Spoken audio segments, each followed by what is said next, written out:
Check out great deals throughout the store at Safeway. This week at Safeway, get mega packs of USDA Choice boneless beef chuck roast for $3.97 per pound with digital coupon, limit 2 packages. Plus, Hass avocados are 10 for $10 member price. And get Fuji apples for just 77 cents per pound with digital coupon. Also this week at Safeway, get selected varieties of Lucerne milk gallons for the member price of $3.99 each when you buy 2. Visit Safeway.com or head into your local store for more deals. Okay, so let's get this straight, right? Alright, so you figure it's 2021 right now, and this is episode 221, and then, the thing is we'll title it Nightmare Tales 2021. See how it all clicks? It, all really, really functions and flows well with itself, like it's supposed to. And you see, another thing is, there's another movie review that landed here, and the Folklore Files are taking off pretty nice. So, it's just really, really getting it, because it is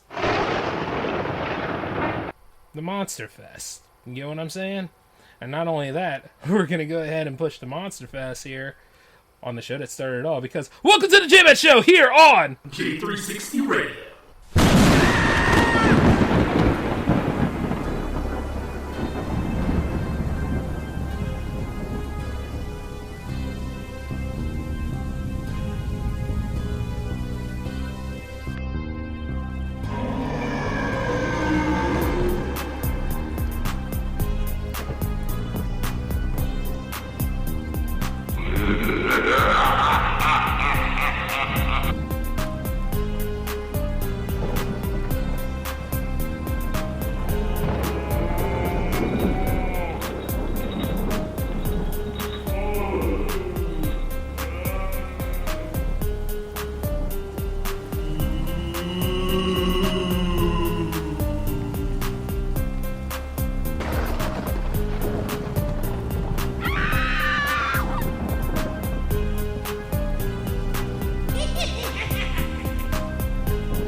It's important to properly dispose of unwanted medication or sharps. MedProject offers free and convenient disposal options near you. To learn more, call 844-MedProject or visit medproject.org.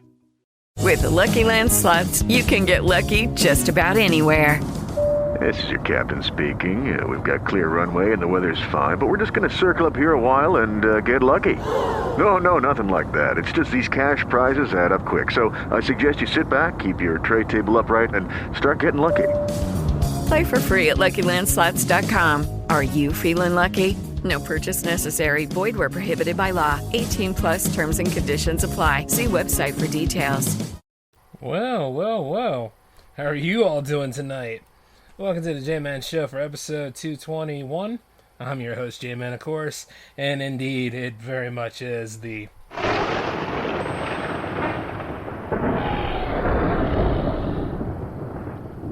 Monster Fest. And you know something? Back for 2021. It couldn't come at a better time, because things have been crazy as of late, man. I'm watching some real monster stuff going on any of these news networks now. Especially with all the stuff that's happening with the whole abortion, this and that. Like I said, I can go into that some other time. And no, I don't agree with that nonsense. Shoot, I don't agree with a lot of things that these esteemed people of public service do these days. And it's very, very insulting and degrading to others. Just really ridiculous. But I hope, and that's why I make the Monster Fest here, for y'all to get away from that. We can face those monsters a little bit later. But for right now, though, for the next 30 minutes or so, your asses belong to me. See what I'm saying? And you know what? I really love how the Monster Fest is going right now.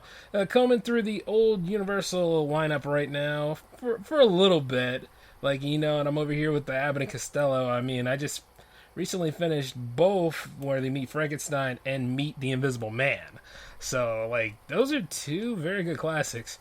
I do have to watch the one where they meet the Mummy, and then I can go ahead and jump into the next one that's on the list, because we're going to be hanging out with someone that is a lot different than, the big three. Matter of fact, he's somebody that actually did make it to, 4 different movies in his line. And fortunately, I have those 4 movies. So, yeah, we're going to be talking about him for a while. He's called the Djinn. Wishmaster. Now, that stuff was wild. like, you know, the monkey's paw story, all gone wrong, and with lots and lots of blood and insane stuff from the djinn, because he gives you what you want, and he makes sure there's a price to it. And by the time you get to that third wish, man, Armageddon is upon us. Indeed. But hey, like I said, I'm going to get you guys all amped up and ready for that. And believe me, we got some reviews coming in, and like, my whole thing is set. I think Alan's still working with his stuff, but you know, we'll get to him soon enough. He wants to watch The Invisible Man with his brother. It's going to be kind of hard for us to do, considering what he's all about. And not only that, I kind of know The Invisible Man. Y'all met Alan before. I'm just messing. Alright, well, since it is the J-Man show, and since I don't want to waste any time on you guys with some of those circumstances, remember the folklore stories I told you guys on Jams? That's going to be a feature soon. And you see, like right now, I do have some nightmare tales for you guys. Now, where we last left off in a year ago, there was a particular story I did want to tell you guys. But this one right here, this caught my eye as I was really looking for things for tonight. So let's go ahead and read it. This one is called Always Leave a Note. A woman had been out shopping in her local town and was carrying several bags up the high street on her way home. As she stepped onto a pedestrian crossing, she got a shock. Instead of stopping to let her cross the road, a large black saloon shot past her with only inches to spare. She muttered under her breath and continued on her way. At the top of the hill, she sat at the bus stop to wait for the number 44 bus and saw a large car trying to maneuver into a small parking space at the side of the road with some difficulty. She realized that it was the same rude driver who had almost knocked her down earlier. After successfully parking the car into the gap, a large man wearing sunglasses got out of the vehicle and asked the lady if she could keep an eye on his car while she was waiting for the bus, as he didn't trust people in this town. She was taken aback by the request, but just smiled in response. A few minutes later, the elderly driver of the SUV that was parked behind the man's car returned to his vehicle. As he started the engine and prepared to move, the woman realized that he didn't have enough room to extricate his large car from the parking space. She could see what was about to happen, but it was really none of her business.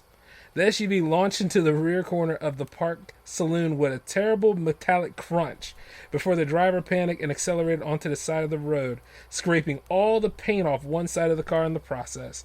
The old man got out of the SUV looking suitably sheepish. He said, "I thought there was enough space," he exclaimed to the watching woman, shaking his head. "I'll leave a note with my contact details." He went back to the car and returned with a notepad, wrote something, and left a page under the windshield wiper of the damaged vehicle. No sooner had he driven off than the other driver reappeared, his face turning red with rage when he saw the damage. He asked the woman if she had seen the car that caused it, but she explained that she didn't know much about cars. They all looked the same to her. However, she pointed out that the other driver did leave a note. The angry driver ripped it off the windshield and read it out loud. "I'm only leaving this note because there is a lady watching me do it, sucker." Woo! We're off to a good start with this one. That was creepy, but it was funny, though. You know? It hits you in the right feels. Oh, man. Oh, here we go. Here's one for you guys. This is called The Lodger. Hey, this is a special one for you Airbnb kind of people out there. I don't know if y'all still do that with the COVID, but then again, you probably do. You just have to clean up a little bit better afterwards, right? Okay, so, The Lodger. You know that feeling sometimes you get when you sense that you've been watched in your own home? The sensation in the back of your head or visions of what might be behind the door or the shower curtain or a presence under your bed or in your wardrobe? Objects that show up in strange places? Sometimes it's not a figment of your imagination. A Japanese man had been noticing insignificant but odd happenings for several weeks. Food would disappear that he didn't remember eating. He heard strange noises in the night and never found the source. Possessions that would go missing and then mysteriously turn up again. At first he thought that the individuals responsible for these strange going-ons might be burglars checking to see if there's anything worth stealing. So in order to get to the bottom of the mystery, he rigged up surveillance cameras that sent images to his mobile phone. Then he waited. The breakthrough came when he saw a woman on camera stealing food from the kitchen. He called the police, but she had disappeared by the time they arrived. Officers expected to find evidence of a burglary, but oddly, all of the doors and windows were locked out from the inside. Nobody had broken in and nobody had broken out. So how had the woman entered the house? They turned the building upside down and eventually cracked the case. They found her hiding in a cupboard where bedding was stored and realized that she had been living there for quite some time. The woman had moved in undetected 1 year previously when the owner had left the front door unlocked. She did not steal anything but food, and the officers described her as neat and clean, as she took regular showers in the man's bathroom while he was at work. He took pity on her and did not press charges, but he was left to wonder just how much of his private life this uninvited guest had been observing. Wow. So that just lets you know, don't leave the damn door open. As a matter of fact, I should go ahead and go on commercial break and close mine, but then again, come as you are, folks. I've been itching for a good fight. Anyway. Sometimes, you really shouldn't ask for things because you might get it. And here I am trying to move. So, little things like that. Anyway, this one is called Too Close for Comfort. A British teenage girl had started to receive messages from a boy who went to her school. It started off in a friendly manner, and she was flattered, but then the message became more intense, and the boy declared that he liked to keep watch on her, stated that he wanted to be the first thing she saw when she woke up. She didn't realize that he meant it literally. One night he sent her a text saying, "I'm watching you."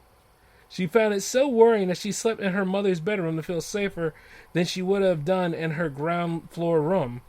And then, before she fell asleep, another text arrived, "I'm in your house." She dismissed this as a dark joke. The next morning, she had forgotten about the boy and returned to her own room. She was chatting to a friend on the phone when she got the eerie feeling that somebody was watching her. She checked in the wardrobe and behind the doors and curtains, but there was nobody there. Perhaps she was imagining things. Then she noticed that the shoe boxes that usually lay neatly under her bed had been disturbed, and when she bent down to put them back, she saw that he really was watching her. He had been in her house all night. Oh man. You know something? Those people on Reddit, the nice guys and nice girls of the world, you might want to be aware of exactly what you're live streaming out there, because some people are very bold about their circumstances. I'm just letting you know. And we already had like 2 home invasion based stories. It's very interesting, right? So be mindful of that and make sure you check every closet and cupboard because hey, that free room and board is too good to pass up. I'm just saying. Well, I'm trying to lighten stuff up. Some of y'all are supposed to be going to bed and then go to work in the morning. Life's already creepy enough, right? Well, here's another one. Okay, so this one is called The Lick. Yeah, don't you worry about it. And I'm sure Marco over there is probably making a nice OnlyFans joke or something for, State of the Art, which is a show that I'm on with him. But it's like, come on, man. It ain't like that. Now, back to The Lick. A young college student in her first year away from home was given a puppy by her parents to keep her company. They thought she might feel safer with the dog since she had trouble sleeping at the best of times. As the term progressed, she settled into a daily routine of letting the dog sleep under her bed, where she could feel its presence by putting her hand over the side to be licked. One night she was drifting off to sleep where she heard a drip in the bathroom. She had got up to turn the taps off and then returned to bed. Feeling the reassuring lick on her fingers, in the silence she again heard the drip. She tried to ignore it, but she couldn't get to sleep, so she wearily got out of bed to see what was causing the noise. She tried all the taps, and then pulled back the shower curtain to see if that's where the dripping noise was coming from. And there was her dog, hung in the shower, its blood dripping onto the floor, and a scrawled note attached to the collar. It said, "Humans can lick as well." That poor dog. It pains me to see like a 4-legged animal go through so much trouble and stuff at a certain time. You get what I'm saying? And right off the bat there, you're like, yeah. I mean, my rage at that kind of, overrides the chill I kind of felt. But hey, as a battle-hardened warrior in these year 2021 times, I have to carry on. Alright, this one's called Nuisance Caller. Lisa was watching TV during one of her regular babysitting jobs, while the child Barney was asleep upstairs. She was messaging one of her friends on her phone about the program she was watching when a message from an unknown number popped up. Said, "How is your evening going?" it asked. Lisa assumed it was a friend she hadn't added to her contacts list yet, so she replied, "I'm fine. Sorry, who are you? I can't remember." "It's someone from your class who likes you." Lisa now had an idea that it might be a boy she had given her number to in class. "It's Jeff, right?" "Yes, this is Jeff. How is the babysitting going?" Lisa didn't think she had told anybody apart from her friends what she was up to that evening. "How did you know I was babysitting?" "You told me about it. Don't you remember?" She didn't, but it was possible that she had said something about it. "Have you checked on the kid?" he asked. She hadn't thought for a while, but she lied that she had. It was a weird thing to ask. She thought it could be one of her girlfriends was playing a trick on her, as they all like to do. She sent them messages to ask if they were mucking around, and they all denied it, which got her worried. "Have you checked on Barney?" came another message. This time she ignored it. Then she heard footsteps on the landing, and she slowly made her way to the hallway and looked upstairs. There was nobody there, and the child's bedroom was shut. Maybe Barney had gone in the bathroom. But then the house phone rang. She assumed that Barney's parents were calling, but she had heard another voice on the line. "It's me, Jeff. You didn't answer me. Have you checked on the kid? He might be in danger, you know." This was not Jeff. It was a strange voice she didn't recognize, as if the caller was trying to disguise his identity. Lisa decided to call the police on her mobile, and they told her to stay on the line while they traced the call. Finally, the operator's voice came back on, telling her to get out of the house immediately and wait for a police car to arrive. They had traced the call. It was coming from the upstairs extension. Lisa was terrified, but she couldn't leave the child upstairs on his own, so she inched her way up the stairs calling for him, saying that he could come down and watch TV if she wanted. There was no reply, but she didn't dare go any further. Then a man appeared at the top of the stairs, brandishing a gleaming knife, and laughing crazily said, "Lisa, you should have checked on the kid." Damn! Barney didn't make it. You know something? Let me just say this.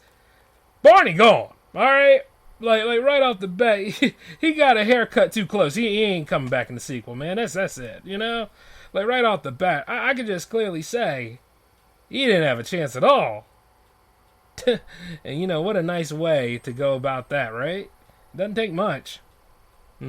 Makes you wonder about Black Christmas, though, with Billy, doesn't it? I never forget it, man. That motherfucker, he was creepy. Alright? For real, for real, for real. "Agnes, it's me.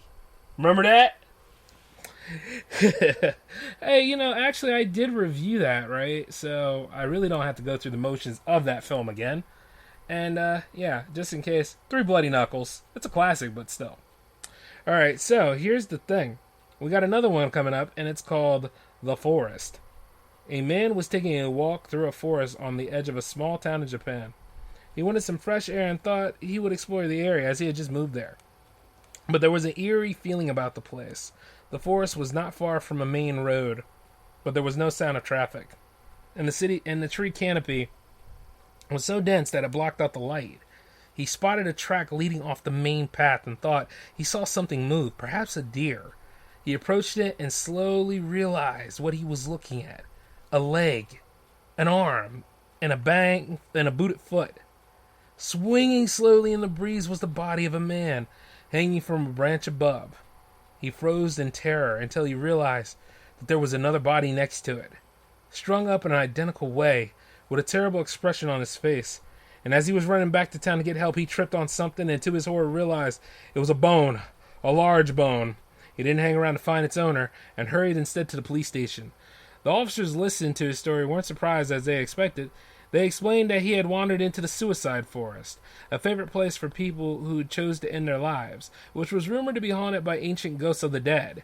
They didn't even know how many bodies were hidden in the trees, as so many people traveled from all around the country on a one-way trip.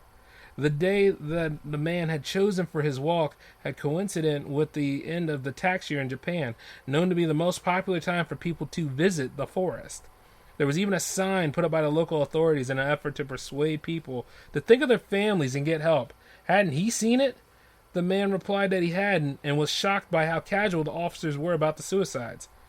Then came the realization that those countless dead bodies were going to be his new neighbors. Mm-hmm. Yep. But you know what? If I ever had something like that, I would know basically because of how cheap the area would be. And once again, you would think that the smell would get to you, though. All of the stank that would flow through the airs upon misty, misty nights. And then, considering that this is the Monster Fest, that, that you would see that decaying and stank just flow right in there and clog up all the senses. You would know, right, after a while, especially if you got one dead body, you got two dead body, and then you got three dead body. Actually, considering that people do ferment after a while, wouldn't there be some fresh crops growing around it? And you know what? I'm having too much fun with this. But hey, that's just me trying to make things light for you guys. After all, things are going to get a lot more crazier after a while. This one is called Don't Go Inside. A grand old building in a wealthy part of town in Hong Kong had been empty for decades.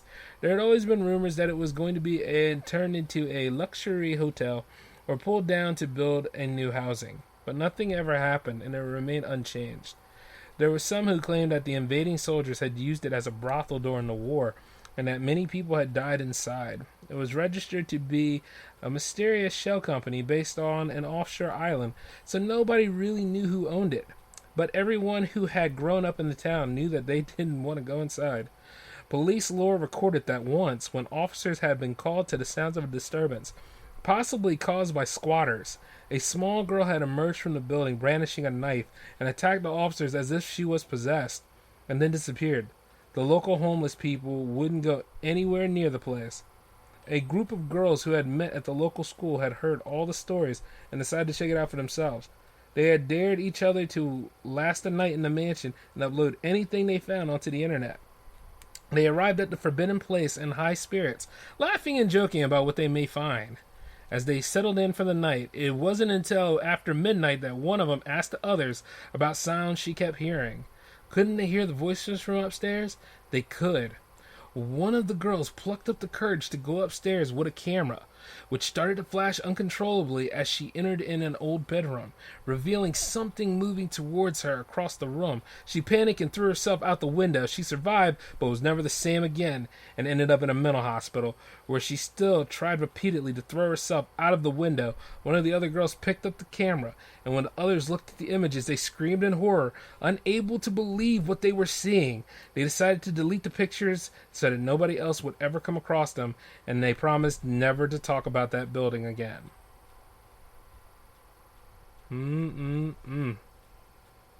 Whew. Man, I'm telling you, that's wild. Whew. Hey, you all still okay? You all still with me on this? I mean, it's only the first J-Man show of the Monster Fest. I just figured I'd ask and see how y'all were doing tonight. If you need to have a change of pants, you can go on ahead. I totally understand. But, hey, we have another one. This one is called The Portrait. Online forums and social medias were awash with pictures of painting of a pretty young girl, whose striking bright blue eyes looked out intensely. But most people who shared the image were not trying to look at it. It was said that the painting was a self-portrait that originated in Asia, the last act of a talented but tortured artist who had killed herself not long after her boyfriend had broken off their relationship. People said that the girl's face changed as soon as you looked at it, her soft eyes blackening and becoming crueler and colder. Some said that they saw the girl morph into pictures of themselves. The caption warned that everyone who had stared at the painting for more than 30 seconds had died the next time they fell asleep. And with the same thing would happen to anybody who didn't share the image with everybody on their friends list. Nobody knows if anyone actually died, but certainly a lot of people saw the terrifying painting. I wonder, though, if that painting is anything like what the Wendy's logo is based off of, because there is an actual picture of, Dave Thomas's daughter dressed as, you know, the way she looks on the whole presentation. And I'm like this. That is one scary damn picture. It is. She looked like she's horrified and everything. I'm like, no offense to, Wendy Thomas, but I'm just saying, ooh, she really looked like she was going through it in that damn portrait. I'm just saying.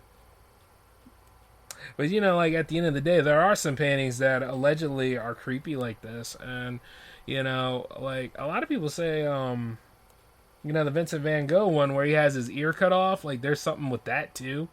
And I you know, like sometimes whenever I go to like art exhibits and stuff, I do take a look at those paintings and I see them staring right back at me, and it's like, you know, well, as you all should, but it's like, you know, there might be some truth to some of this stuff. Because I remember, like, over at, let's see, the Delaware Art Museum, there is a painting of the Flying Dutchman, and it's well done. It's a beautiful painting, but, like, you can just feel like you're right in there on the boat with them. And not to mention the three ghouls that followed him. You know, I was going to share that Flying Dutchman story with y'all tonight, but yo ho ho, we'll deal with that at another time. Now, this one is called Don't Open the Door. A girl lived with friends in a house share while studying at university in northern England, and she was in on her own one Friday night. Her housemates had gone out to a party, but she didn't feel like joining them. She had joked the reports of a sex attacker preying on women in the local towns were putting her off leaving the house. While reading in the front room, she was scared by a sudden loud banging at the front door, followed by what sounded like scratching, as if somebody was trying to get in. Then came a strange gurgling noise and heavy breathing, followed by complete silence. She was petrified and hid upstairs, away from the window. She waited for what seemed like hours and heard no more sounds, assuring herself that whoever it had been must have given up and gone away. She eventually fell asleep, but she was woke by some screaming. Her housemates had returned from their night out and were making the usual racket. She went downstairs to tell them to keep the noise down and saw the front door was wide open. Her friends were standing around in the hallway looking cold and shocked. As she came down, one asked, "Didn't you hear anything?" Julia was sprawled on the steps with her throat cut. She had returned to the house earlier in the night to collect her purse and had been followed by someone. She had been attacked and left to die. The noises at the door was Julia trying to get her housemates' attention. Woo. Well, you know, here's the thing. Somebody out there could be asking for help. And that is the wildest thing that you have ever seen, methinks. Okay, look, I'm trying to liven that up. How can you? I mean, like, the woman is gashed. I mean, you know, like, what can I do? Play some doom sounds? Or say, like, you know, hey, it'll never happen to you? You know, you live in a very safe space, and nothing's ever going to happen. Don't believe him. Oh, see, that's inappropriate. Anyway, back to this. The jigsaw puzzle. An elderly lady lived in an old stone cottage in the middle of the moors in Devon. She had been on her own for 20 years since her husband had died, and had become stubborn and set in her ways. She refused to join the modern world and had no television, and her radio had broken long ago. There was one thing that she enjoyed doing after her walks on the moors: jigsaw puzzles. On her rare trips into town, she would buy as many as she could afford, and then sit in front of the fire every night until one was completed. One winter, the weather had been so bad that the bus into town had been unable to get onto the moors, so the woman eventually ran out of puzzles. She tried to make each one last as long as possible, but she couldn't help finishing them. When she had placed the last piece on the last puzzle, there was nothing else to do but go to bed. After she was mounting the stairs, she heard something fall through the letterbox. It gave her a shock, as it was too late for the post to arrive. She poked her head out the front door into the cold night, but there was nobody there. And when she went back inside, she found an oblong parcel wrapped in brown paper, which made a noise when she shook it. Curiously, she tore off the wrapping. It was a jigsaw puzzle, but there was no picture on the front. She racked her brain as to who might have sent it, but she couldn't think of anyone. And as she no longer felt sleepy, she settled down at the kitchen table to work on the puzzle.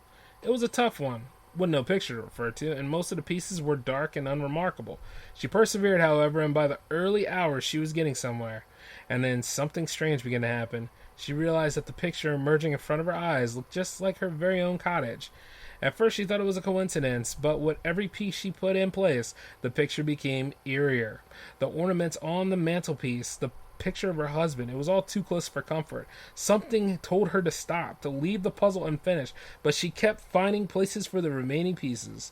And then the woman herself started to appear in the picture, sitting at the kitchen table, poring over a jigsaw. She no longer knew if she was dreaming or awake, but still she couldn't stop. And soon the picture was almost completed.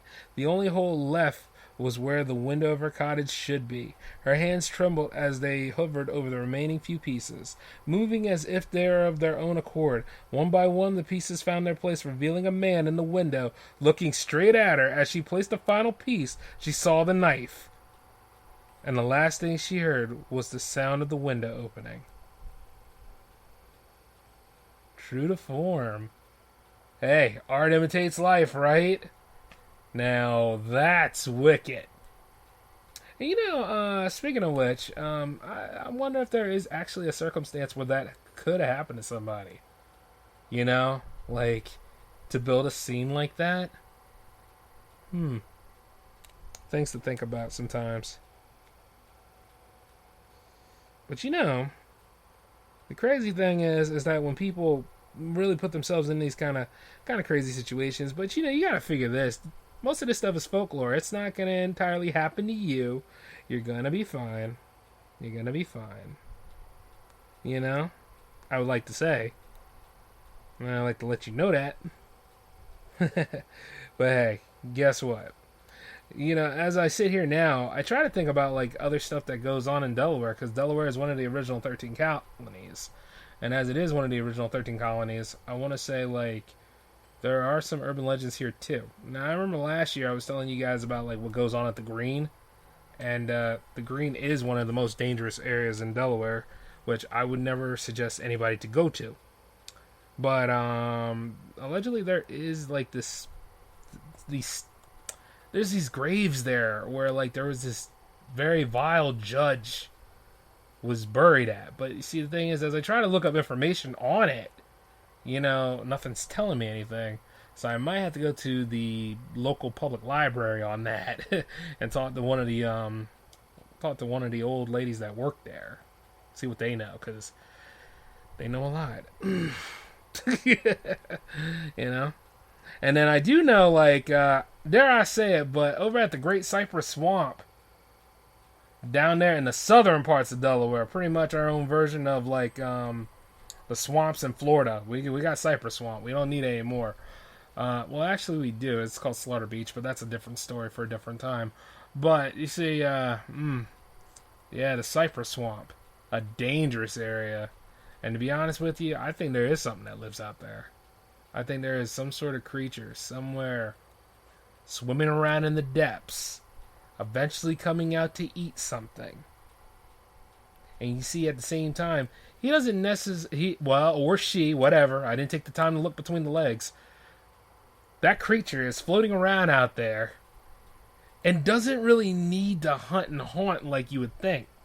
All that creature would need is a giant rainstorm to occur, because there's no gate railings or anything to keep you from being swallowed up in the swamp, and it pulls you right in.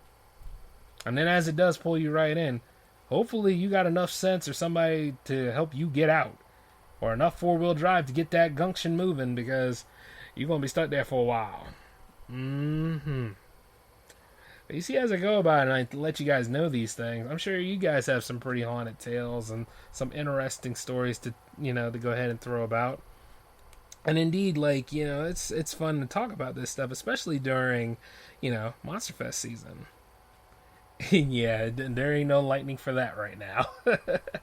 But yeah, as I look at this kind of stuff, guys, I think that's enough of me scaring the living hell out of you guys right now. You know what I'm saying? Okay, maybe one more. You know what I mean? One more to go ahead and soften the palate.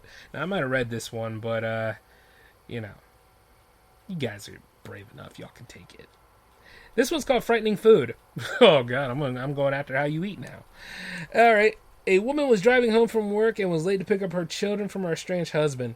She knew that they would be hungry, but there would be no time to cook anything, so she pulled in through a drive-through Mexican fast food outlet and hurriedly ordered her usual batch of burritos. When she got home, the kids devoured the food without a second thought. But one of them complained that it tastes funny. The mother told her not to be fussy and that it would be wasteful to not finish what she was given. The next morning, all of the children and their mother had terrible stomach ache, and she later picked them up from school. They were all complaining of pain in their gums. When the symptoms did not ease and their gums began to bleed, they visited the family dentist, who delivered some shocking news. The family were displaying the first signs of a cockroach infestation. The insect eggs had burrowed into the gaps between their teeth and their gums and were growing inside their mouths. The likely culprit was the fast food. It turned out that the Food Standards Authority had recently shut the restaurant down because of their terrible hygiene record. There were rats in the deep fryers and insects in the refrigerators. Well, the woman did not realize that some of the restaurant's employees had reopened the drive-thru to make some extra money without the boss knowing. With no rules, the kitchen had become dirtier than ever. When the Food Standards Authority raided the premises, they found one of the worst cockroach infestations they ever had seen, and the restaurant was never allowed to reopen. Woo.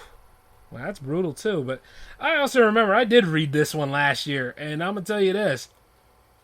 You can tell this one is just a story, because there is no way that with all this stuff going on, that the Food and Drug Administration would allow this place to even stay open. You know what I'm saying? Well, or to reopen up. Not without a nice health check. And not only that, to make sure like where the meat and all that stuff is coming into. But then again, if it's a privately owned company, maybe there's ways around that. Maybe there's ways to actually twist things a little bit. Either way, be mindful of what you eat. But, you would think that if you ate a cockroach, though, some cultures eat cockroaches, and it's protein. Like, Timon and Pumbaa weren't entirely wrong. It's slimy, it's satisfying. And you're probably asking, Jay, would you eat a roach? Hey, if it's the last thing here, and I put barbecue sauce on that stuff, you won't hold it against me, will you? Just a thought. But hey, guys, right off the bat, that's the last one for right now. I think we got a big event on our hands. And we got more stuff coming for you guys later in the week.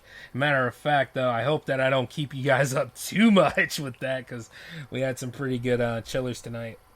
So here's the thing. What we're going to do is, let's see, there's nothing happening. Well, actually, no. State of the Art's happening. I'm recording that tomorrow. Let's see. Nope, nothing's happening on Thursday, so you get time to relax and, come back together. But come back on Friday, because I'll be doing the first ever J360 Hangouts panel with some great esteemed guests here, and we're going to be discussing some more horror elements, and, it'll be a pretty fun live show for a change. Oh, God, I said for a change. But it'll be a fun live show, and trust me, it'll be well worth the wait. But I hope you guys enjoyed what you heard tonight. I'll catch you guys later with some more stuff. The Monster Fest. A little late on that one, but it's all good. We'll continue. And, we have a big thing happening for you guys. But until then, though, this is J-Man signing off. You guys take care of yourselves. And until we meet up on Friday, peace.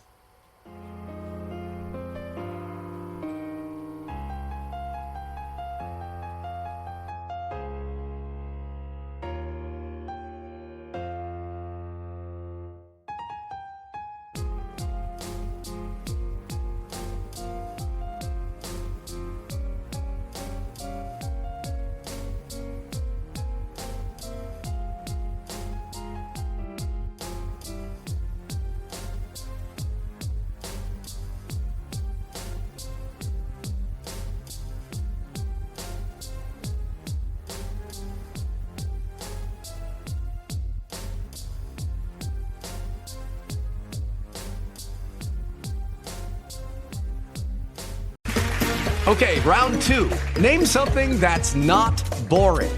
A laundry? Ooh, a book club. Computer solitaire, huh? Ah, sorry, we were looking for Chumba Casino.